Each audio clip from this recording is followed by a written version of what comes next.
Versi ataupun analisis yang diperlihatkan saya berikan dengan metode yang baru teman-teman. Tidak terlalu banyak langkah yang kita analisis, tetapi langkah-langkah penting. Pastinya tetap saya akan memperjelas. Pertandingan Daniil Dubov versus Vasif Durabayli FIDE Chesscom Grand Swiss 2021. Bagaimana langkah taktikal yang diciptakan dari salah satu dari pemain. Untuk itu, siapkan konsentrasi tinggi. Dan bagi teman-teman yang baru bergabung di Jari Pelawi CS, welcome. Jangan lupa tombol subscribe dan nyalakan juga loncengnya. Selamat menyaksikan.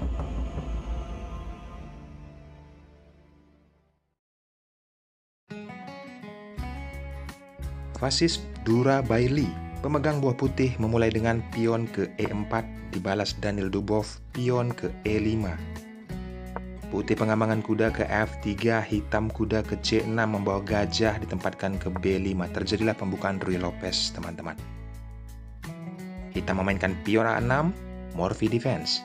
Di pembukaan Ruy Lopez, gajah ditarik ke A4, barulah hitam mengeluarkan kembali kudanya ke F6. Selanjutnya, Vasif memainkan pion ke D4, langsung dipukul oleh Daniil Dubov. Itu dibiarkan. Putih melakukan rokade sayap raja. Hitam gajah ke E7, persiapan rokade sayap raja. Di sini pion ke E5, mengancam kuda. Kuda ditempatkan ke E4. Barulah pion dipukul kembali oleh kuda. Dubov langsung rokade sayap raja. Lalu Vasif Durabayli memainkan kuda ke F5, ancaman kepada gajah, petak gelap. Pion D5 dimainkan melindungi kuda sekaligus membuka ruang bagi petak gajah terangnya menyerang kuda. Di sini, putih melakukan penyerahan permainan. Kuda memukul gajah dan yang menyambutnya adalah kuda kembali. Selanjutnya, putih pion ke C3 berupaya meletakkan gajah petak terangnya ke C2 menyerang kuda. Tapi kuda terlebih dahulu menyerang gajah. Gajah mundur ke C2. Daniil Dubov menyederhanakan permainan, mengajak pertukaran. Diabaikan, kuda dimainkan ke A3, berharap jika gajah dipukul, kuda yang menyambut. Menteri dinaikkan ke D7, yaps. Fungsinya menghubungkan kedua bentengnya, lalu putih gajah ke E3 menyerang kuda. Balasan Daniil Dubov menurunkannya ke E6. Pertandingan pun berlanjut, pion ditempatkan ke F4 oleh Vasif Durabayli. Bagaimana langkah Daniil Dubov untuk melakukan serangan? Kali ini melakukan pertukaran kembali pion pukul pion dan yang memukulnya adalah benteng. Berharap bisa benteng menumpuk di jalur F. Menteri dinaikkan ke D2. Kembali menghubungkan kedua bentengnya untuk bisa berkoordinasi. Setelah hitam benteng ke jalur F, double, baru putih mendouble bentengnya dengan menteri di jalur D. Pion ke H5, tujuannya sangat jelas teman-teman. Untuk melakukan serangan dari sayap raja menggunakan pion. Dan setelah putih melakukan pertukaran gajahnya, lihatlah, Daniil Dubov mengambil keuntungan dari langkah ini. Ini yang menjadi pembeda. Kuda memukulnya dan sudah aktif ke depan. Kelanjutannya, di sini Vasif Durabayli menurunkan kuda ke C2. Mungkin ada yang berpikir kenapa tidak pukul pion? Jika ini dilakukan putih, ini adalah pion beracun. Kuda akan mencakar kedua bentengnya. Maka dari itu, Vasif melihat ini dengan jelas. Tidak memukul pion yang ada di D5, melainkan menurunkan kudanya kembali ke C3. Bisa nanti manuver ke D4. Pembelajaran penting yang bisa kita lihat dari pertandingan ini, Dubov terlebih dahulu mengamankan posisi pion di lini center sebelum dia melakukan serangan. Putih menarik gajah ke F2, lihatlah bagaimana kuda kembali manuver ke D6. Mempersilahkan benteng untuk menguasai pion. Gajah ditempatkan ke G3, melindungi pion dan kuda ditempatkan ke C4, mengancam menteri-menteri mundur ke C1. Buah hitam terlihat lebih aktif. Bagaimana Daniil Dubov menciptakan langkah berikutnya, merubah semua keadaan. Kalian bisa post videonya dan kalian sangat jenius jika berpikir yang sama. Ini langkah aslinya, pion ke H4. Mengancam gajah, apapun langkah yang diperlihatkan oleh putih, sudah terlambat teman-teman. Kita analisis, kemungkinan dua bisa terjadi. Gajah ditarik ke E1. Ada kuda memukul pion. Kuda tujuannya ke E2. Ancaman kepada raja dan menterinya, bagaimana bisa menangkal ini? Mungkin berpikir menaikkan benteng untuk melindungi kotak E2, tetap saja kuda main. Jika dipukul benteng, rajanya tewas. Seperti yang saya katakan di awal, analisis saya akan perjelas. Karena ini langkah yang sangat urgent. Lihat bagaimana gajah petak gelap sudah menghalangi bentengnya. Dan yang kedua, dengan posisi seperti ini memainkan pion ke F5, berharap jika pion memukul gajah, dia memukul kuda. Setelah pion memukul pion, tempo skak raja memukul, hitam akan memukul pion dengan menteri.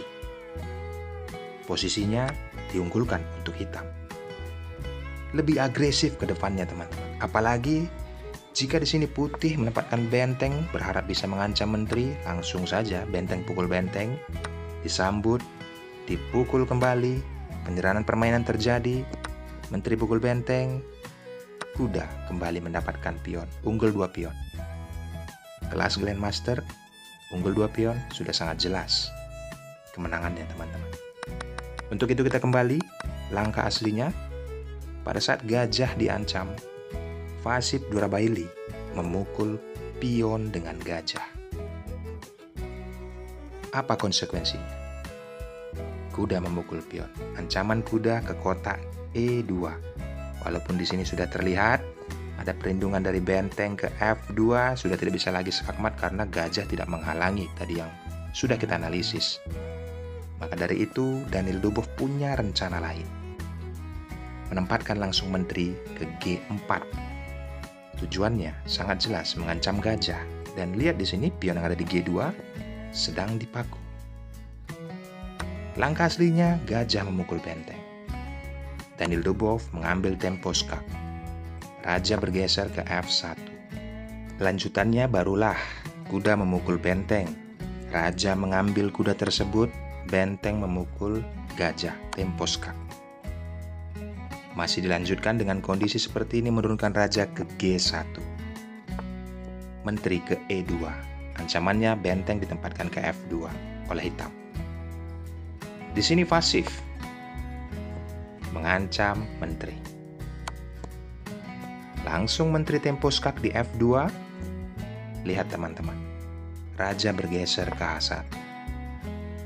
Bagaimana kelanjutannya? Kuda memukul pion, mendapatkan kembali pion, dan putih menaikkan pion ke H3. Karena apa? Mungkin kalian berpikir, pukul saja kudanya dengan menteri. Ini sangat jelas terlihat teman-teman.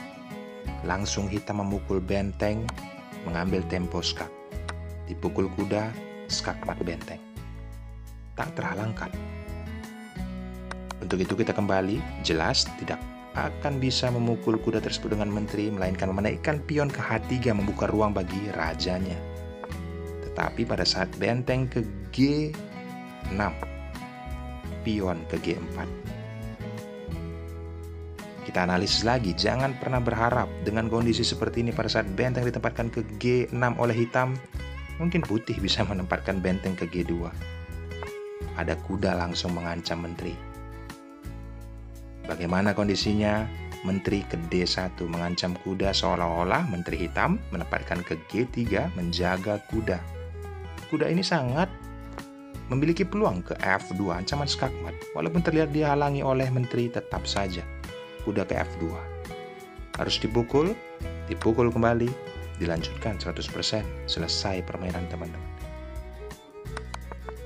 Langkah analisis ini sudah sangat jelas dilihat oleh Fasib. Maka dari itu dengan posisi seperti ini, dia memainkan pion ke G4. Ini langkah aslinya. Dan Daniel Dubov tempo skak menteri ke F3. Setelah raja ke H2, benteng ditempatkan ke H6. Selesai permainan. Fasib Durabaili menyerah. Karena apa menyerah teman-teman? Sudah sangat fatal. Walau terlihat di sini ada menteri ke E3, benteng memukul. Raja mundur ke G1, skakmat benteng di H1. Ambil pelajaran pentingnya teman-teman. Bagaimana Daniel Dubov menciptakan langkah taktikal tetapi memiliki dua makna. Jika gagal di strategi awal, dia melakukan strategi yang kedua. Beberapa analisis sudah diperlihatkan, ambil ilmunya. Sekian dulu videonya, jangan lupa subscribe. Bye-bye.